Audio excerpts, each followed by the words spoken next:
नमस्कार दोस्तों, मैं एकता गुप्ता हाजिर हूँ क्राइम टाइम में। आज क्राइम टाइम आपके लिए लाया उत्तर प्रदेश लखनऊ से एक दिल दहलाने वाली घटना, जब कल एटीएस ने 2 आतंकियों को गिरफ्तार किया। जहां आतंकियों द्वारा आतंक फैलाने की साजिश एटीएस ने नाकाम कर दी। जहां एक आतंकी जिसका नाम मुशीर था, उसके बारे में चौंका देने वाले खुलासे हुए। जहां मुशीर एक मामूली रिक्शा ड्राइवर था, लेकिन धीरे धीरे कैसे उसने इतना तब्दील आ गया, कैसे उसके बाद इतना पैसा आ गया। जहां लॉकडाउन में सबका काम बंद था, मुशीर ने भी ई रिक्शा चालक था, उसने ई रिक्शा चलाना बंद कर दिया था, लेकिन फिर भी उसके रहन सहन में कोई बदलाव नहीं आया। ई रिक्शा चलाना छोड़कर उसने बैटरी की दुकान कर ली, घर ले लिया और आराम से अपनी ज़िंदगी व्यतीत करता था। जहां लॉकडाउन में सभी लोग परेशान थे, वहीं मुशीर आराम से ठाट बाट से रहता था।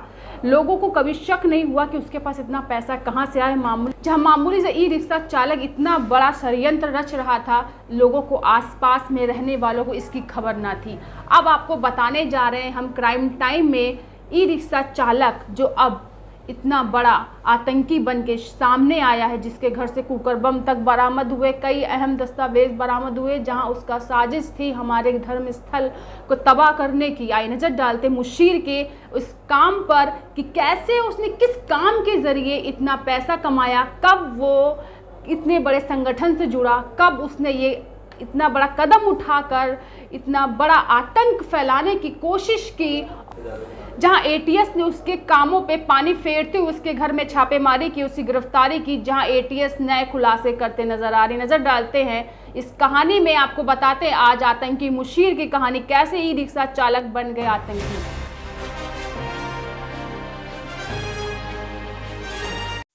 खराब माली हालत में भी बढ़िया था मुशीर का रहन सहन। 2 साल पहले खरीदा था घर। आपको बता दें, लखनऊ में एटीएस द्वारा गिरफ्तार मड़ियाओं के सीतापुर निवासी मशीरुद्दीन उर्फ मुशीर उर्फ राजू के बारे में कई तरह के चौंकाने वाले खुलासे सामने आ रहे हैं। कोई बता रहा है कि कैसे वह पहले एक सामान्य ई रिक्शा चालक और धीरे धीरे बैटरी की दुकान खोल ली थी। आपस के लोग भी उसकी गिरफ्तारी के बाद हैरत में हैं।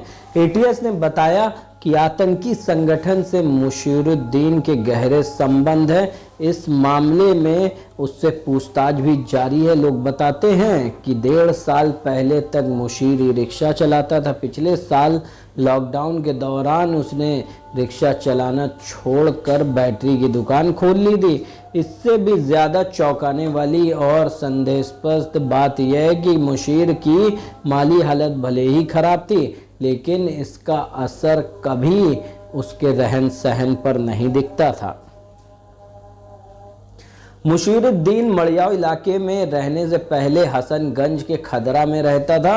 2 साल पहले उसने खदरा का मकान बेच दिया। इसके बाद मोहबुल्लापुर में मकान खरीदा। मकान अब भी पूरी तरह नहीं बना है। आपको आगे बता दें, पिछले साल लॉकडाउन के दौरान 3 महीने तक उसका ई रिक्शा खड़ा था, जिसके बाद वह खड़े खड़े खराब हो गया। रोटी की तलाश में उसने कुछ लोगों से कर्ज लेकर बैटरी की दुकान खोली।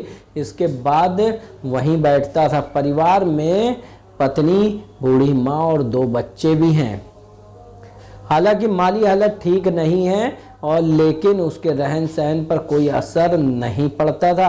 मुशीर के साथ साथ परिवार के सभी लोग अच्छे कपड़े पहनते थे और अच्छा खाते पीते थे। मुशीर बातचीत के दौरान सोच समझकर शब्दों का प्रयोग किया करता था। इसके साथ ही खाने पीने के मामले में भी वह काफ़ी सतर्क रहता था। मशीरुद्दीन की पत्नी के मुताबिक सुबह 11 बजे एटीएस कमांडो की टीम उसके घर पहुंची। इसके बाद सभी को एक किनारे कर दिया। पूरे घर में तलाशी ली गई। घर के अंदर नया गैस चूल्हा, कुकर और बर्तन रखे थे। टीम ने घर से एक प्रेशर कुकर लिया और मशीरुद्दीन को गिरफ्तारी में लेकर चले गए। पत्नी के मुताबिक सुबह परिवार के लोग नाश्ता ही कर सके थे, तभी एटीएस की टीम ने छापा डाला था। हंगामा टाइम्स ब्यूरो।